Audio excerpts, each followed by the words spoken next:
और पूर्वाभिमुख होकर ही भोजन करें। मेरा कहने का भाव, जैसे मैंने आपको पानी पीने के लिए पूर्व की ओर मुख करने को कहा, उसी प्रकार भोजन भी जब करें तो आपका मुख दक्षिण की तरफ नहीं होना चाहिए, वो भी आपका पूर्व दिशा में होना चाहिए। साथ में ध्यान देना, आपने सोने वाले बेड के ऊपर बैठकर भोजन नहीं करना चाहिए। ये भी बीमारी उत्पन्न करता है। भोजन करने के लिए या तो नीचे बैठकर आसन लगाकर भोजन करें, या किसी टेबल के ऊपर बैठकर आराम से भोजन करना चाहिए। अगर सोने वाली जगह पर बैठकर भोजन करते हो या नमस्कार, मैं पंडित राधेश्याम आज आपके सामने एक नई वीडियो लेकर वास्तुशास्त्र के बारे में, क्योंकि हमारे दर्शक कोई ना कोई चीज़ हमें कहते रहते हैं, हम उसका हल अपने सभी दर्शकों के बीच लाने की कोशिश करते हैं। तो हमें कई लोगों के फ़ोन आते हैं वास्तु के लिए कि घर में वास्तु दोष हो तो उसके लिए क्या करना चाहिए। वास्तु दोष हो तो घर में परेशानियां भी रहती हैं। अगर फैक्ट्री में वास्तु दोष हो, कारोबार चलते चलते कोई ना कोई विघ्न या मशीनरी में परेशानी उत्पन्न होने लगती है। अगर घर या फैक्ट्री में कोई वास्तु दोष हो, हम उसके लिए क्या कर सकते हैं, ये आज हम एक पहला एपिसोड वास्तुशास्त्र के बारे में आपके समक्ष लेकर आए हैं। तो मैं पंडित राधेश्याम आज आपको वास्तुशास्त्र के 10 नियम आपको सुनाऊंगा, बताऊंगा, जिसको आप ध्यान में लोगे, चाहे वो फैक्ट्री हो, चाहे वो कारखाना हो, चाहे वो कोठी हो, चाहे घर मकान हो, दुकान हो, हम उसे कैसे वास्तुशास्त्र को नियम के अनुसार कर सकते हैं। क्योंकि आजकल लोगों के पास समय भी नहीं है, लेकिन परेशानियां उन्हें घेर कर रखे हुई हैं। ये वास्तु दोष भी हो सकते हैं। तो उन 10 दोषों के बारे में, 10 नियम के बारे में आज आपको जानकारी दूंगा। तो मेरे प्यारे दर्शक, इस जानकारी को ध्यान से सुने कि वास्तु दोष कैसे होता है, वास्तु दोष कैसे लगता है, वास्तु दोष के साथ हमें क्या परेशानी होती है। तो आइए मैं आपको वो 10 नियम बताता हूं।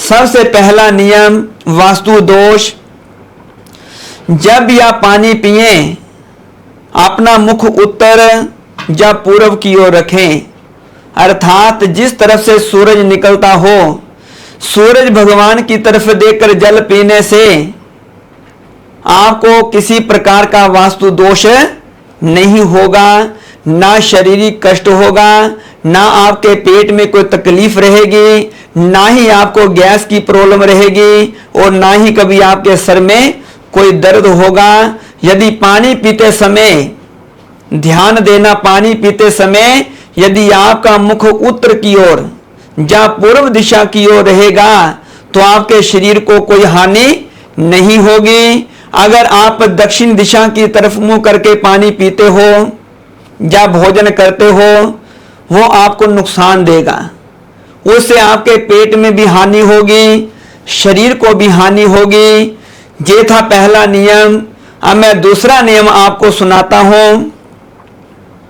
जब भी भोजन ग्रहण करें, थाली दक्षिण पूर्व की ओर रखें और पूर्वाभिमुख होकर ही भोजन करें। मेरा कहने का भाव, जैसे मैंने आपको पानी पीने के लिए पूर्व की ओर मुख करने को कहा, उसी प्रकार भोजन भी जब करें तो आपका मुख दक्षिण की तरफ नहीं होना चाहिए, वो भी आपका पूर्व दिशा में होना चाहिए। साथ में ध्यान देना, आपने सोने वाले बेड के ऊपर बैठकर भोजन नहीं करना चाहिए। ये भी बीमारी उत्पन्न करता है। भोजन करने के लिए या तो नीचे बैठकर आसन लगाकर भोजन करें, या किसी टेबल के ऊपर बैठकर आराम से भोजन करना चाहिए। अगर सोने वाली जगह पर बैठकर भोजन करते हो या टीवी देखते हुए भोजन करते हो, वो कई प्रकार की बीमारियां शरीर के अंदर रोग पैदा कर देते हैं। तो ये था मेरा दूसरा नियम जो वास्तु के अनुसार है। मैं अपने प्यारे दर्शकों से कहूंगा कि भोजन करते समय ध्यान दें, सोने वाले बेड के ऊपर बैठकर भोजन ना करें। तख्त पोश लकड़ का जहां पर कोई पीड़ा हो वहां पर भोजन को रखकर भोजन करने से, पूर्वाभिमुख होकर भोजन करने से आपको उस भोजन का शरीर का लाभ होगा। तो मेरा तीसरा नियम, जब भी सोएं दक्षिण पश्चिम कोण में दक्षिण की ओर सरहाना करके सोने से नींद गहरी और अच्छी आती है। मैं अपने प्यारे दर्शकों को बताना चाहूंगा कि दक्षिण दिशा की तरफ पैर करके सोने से हानि होती है। रात को नींद पूरी नहीं होती, डरावने सपने आते हैं और मन बेचैन भी रहता है। अगर आपका सर दक्षिण की तरफ हो वो आपको शुभ रहेगा, पूर्व की ओर सर हो वो आपके लिए शुभ रहेगा। अगर आप दक्षिण की तरफ पैर करते हो वो आपके लिए शुभ नहीं है।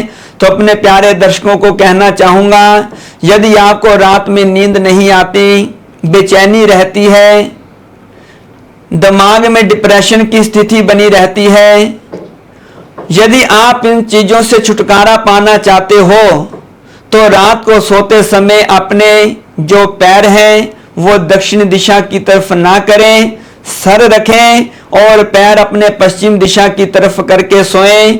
आपको नींद भी अच्छी आएगी और किसी प्रकार की आपको हानि भी नहीं होगी, ना ही डरावने सपने आएंगे और ना ही आपको किसी प्रकार का तनाव रहेगा।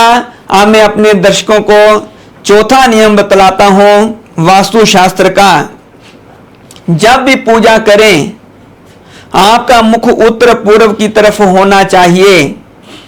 उत्तर पश्चिम की ओर करके बैठें, दक्षिण दिशा की तरफ मुंह करके पूजा करने से पूजा का पूर्ण लाभ प्राप्त नहीं होता। जब भी पूजा करें पूर्व दिशा में ध्यान मग्न होकर जप तप करने से पूर्ण लाभ होता है। मैं अपने प्यारे दर्शकों को बताना चाहूंगा, घर का जो मंदिर है जहां पर जो भगवान की प्रतिमाएं रखी जाती हैं उनका जो पीठ है वो पूर्व की तरफ हो, लेकिन आपका मुख जो है वे पूर्व दिशा की तरफ हो तो उस पूजा का उस मंदिर का भी पूर्ण फल प्राप्त होता है। यदि दक्षिण की तरफ बैठकर पश्चिम की तरफ बैठकर आप कोई पूजा करते हो, जप करते हो, माला फेरते हो, उसके अंदर पूर्ण लाभ प्राप्त नहीं होता है। तो मैं प्यारे दर्शकों को कहना चाहूंगा, जब भी आप पूजन करते हो, प्रातः काल, संध्या काल, धूप बत्ती करते हो, संध्या उपासना करते हो, तो अपना मुख पूर्व की ओर रखकर ही पूजा करें। आपसे उस कस के करने से आपको बहुत पुण्य और लाभ प्राप्त होगा और मन को भी शांति मिलेगी। तो पांचवा नियम, अपने मंदिर में उन्नति हेतु लक्ष्मी माता जी की, गणेश भगवान की, कुबेर की, स्वास्तिक की, ओम का चिन्ह मांगलिक कार्यों में रखना चाहिए।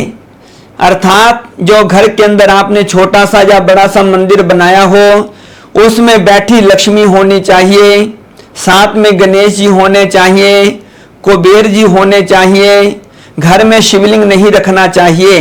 अगर आपने शिवलिंग रखा है तो आप उन्हें मंदिर में रखकर पूजा नहीं कर सकते, वो भी आपको दोष लग सकता है, क्योंकि भगवान का जो शिवलिंग होता है खुले स्थान में रखा जाता है, वहां पर सभी लोग उनकी पूजा करते हैं, लेकिन घर में रखकर शिवलिंग का पूजन करना खेद है। मैं अपने प्यारे दर्शकों को बताना चाहूंगा, घर में लक्ष्मी का पूजन कर सकते हो, गणेश का पूजन कर सकते हो, देवी देवताओं का, कुबेर के नाम का, ओम के नाम का पूजन कर सकते हो, गायत्री का पूजन कर सकते हो, ओम नमः शिवाय का जाप कर सकते हो, लेकिन शिवलिंग के ऊपर कच्ची लस्सी चढ़ाना, दूध चढ़ाना, वो मंदिर में जाकर ही पूजन करना शुभ रहता है। घर में शिवलिंग रखकर उसकी पूजा करना दोष लग जाता है।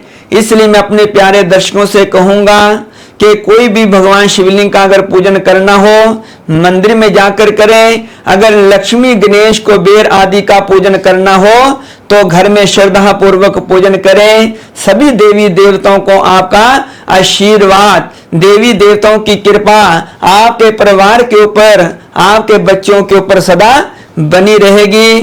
तो मैं आपको छठा नियम बतलाता हूं। यदि घर में कोई पूजा स्थल नहीं है, अगर आपके घर में कोई पूजा का स्थान नहीं है, तो पूजा का स्थान अवश्य बनाएं। वो भी पूर्व ईशान कोण की तरफ रखें, अर्थात उत्तर का कोना, पूर्व का कोना, उसमें भगवान के पूजन का स्थान होना चाहिए। बाकी दिशा में अगर आप पूजा का स्थान बनाते हो तो वो वास्तु दोष बना देता है। मैं अपने प्यारे दर्शकों से कहूंगा, जिन्होंने घरों में अपने मंदिर बनाए हैं, तो ये ध्यान दें कि उनके जो मंदिर है उत्तर के कोने में या पूर्व दिशा के कोने में होने चाहिए, जिससे हमें पूजा करने का पूर्ण फल प्राप्त हो। तो अब मैं आपको सातवां नियम बतलाता हूं। यदि पूर्व उत्तर दिशा का भाग ऊंचा हो, दक्षिण पश्चिम का भाग नीचा हो, निर्माण कार्य करवा दें, इसमें देरी ना करें, उससे धन की हानि होती है।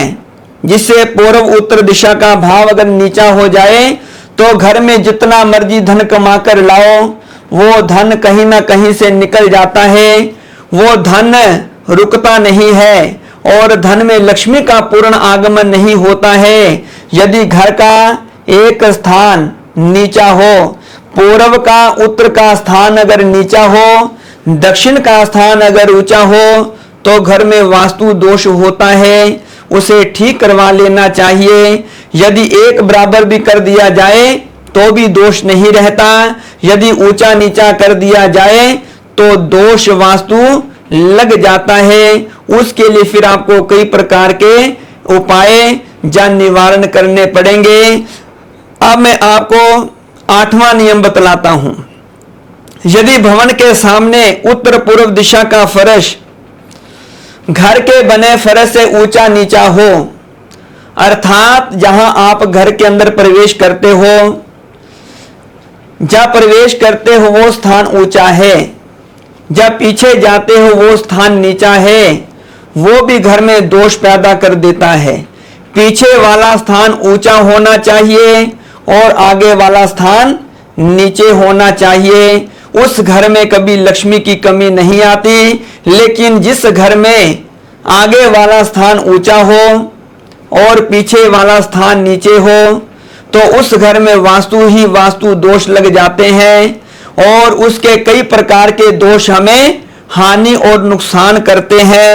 अब मैं आपको 9वां नियम सुनाता हूं। रसोई घर गलत स्थान पर हो, अग्निकोण पूर्व दक्षिण में एक बल्ब लगा दें।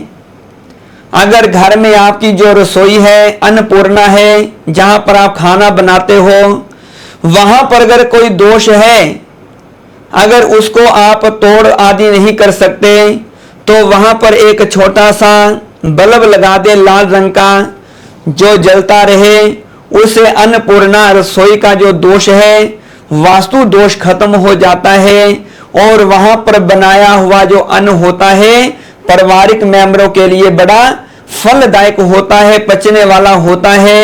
रसोई घर को ध्यान में रखते हुए वहां पर एक छोटा सा बल्ब अवश्य लगाएं। अब 10वां नियम, दक्षिण पश्चिम दिशा में अधिक दरवाजे और खिड़कियां हों तो उसे बंद करके उनकी संख्या कम कर दें। घर के अंदर खिड़कियां दरवाजे अधिक नहीं होने चाहिए। अगर है पर्दे लगा लें, अगर बंद नहीं करवा सकते पर्दे लगवा दें। लेकिन वहां से अगर रोशनी प्रवेश करती है, एक कमरे में एक बारी से यदि अधिक बारियां हो, रोशनदान हो, वो भी घर में वास्तु दोष पैदा करते हैं। यदि घर में ऐसा है तो वहां पर पर्दे लगा के रखें कि बाहर की जो रोशनी है उन रोशनदान से, बारियों से अपने घर के अंदर प्रवेश ना करने पाए। अगर वो प्रवेश करती है तो आपके घर में वास्तु दोष अवश्य रहेगा।